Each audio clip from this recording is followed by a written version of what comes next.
حضرت امام علی علیہ السلام فرماتے ہیں، صرف پیسے کا ہونا ہی رزق میں شامل نہیں ہے، بلکہ نیک اولاد، اچھا رزق اور مخلص دوست بھی رزق میں شامل ہیں۔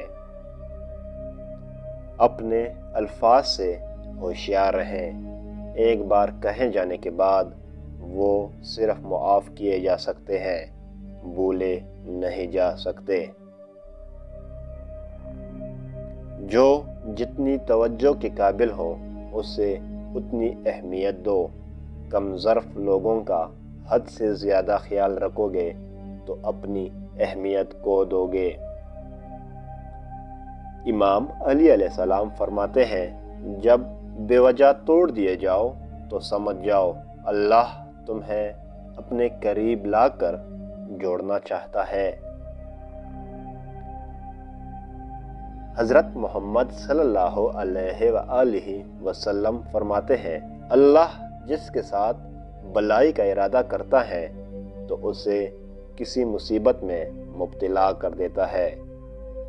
مخلص چھوڑ جائیں تو منا لیا کریں، اور منافق چھوڑ جائیں تو اللہ کا شکر ادا کیا کریں۔ جس زبان سے جھوٹ نکلنا بند ہو جائے اس زبان سے نکلی ہوئی ہر دعا قبول ہوتی ہے۔ اور پھر وقت آخر ثابت کر ہی دیتا ہے کہ اللہ کے فیصلے ہماری خواہشوں سے بہتر ہیں۔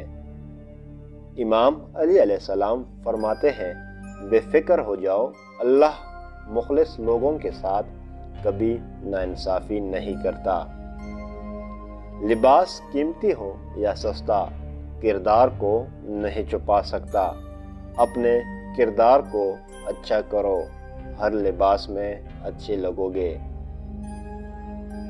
کوئی پلٹ آئے تو اس کا ہاتھ تھام لینا چاہیے، اس کی امید نہیں توڑنی چاہیے۔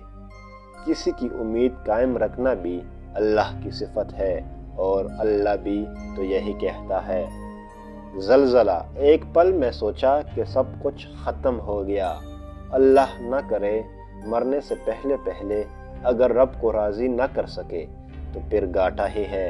اے اللہ، ہم تیرے گناہگار بندے ہیں، ہمیں معاف فرما، آمین۔ دوستوں، اگر ویڈیو اچھی لگی تو سبسکرائب کر دیں۔